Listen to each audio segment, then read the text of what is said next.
এই এইটুকুতে নেশা হয়ে গেল? আগে কখনো খাসনি নাকি?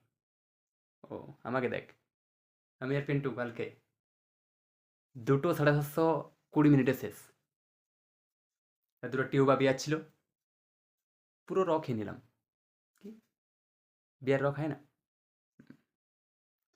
ও তো বাড়িই যেতে পারছিল না, এত পরিমাণে ভ্যাট ছিল, রাস্তায় পড়ে যাচ্ছিল। আর আমি মাল খেলে কোনোদিন রাস্তায় পড়ি নাই, গ্যারেন্টি, কোনো দিন রাস্তায় পড়ি নাই।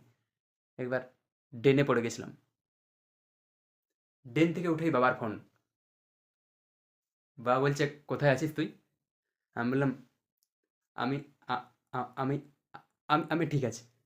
বুঝতেই দিইনি যে আমি মাল খেয়ে আছি। তারপর বাড়ি এলাম, বাড়িতে বুঝতেই পারিনি যে আমি মদ খেয়েছি।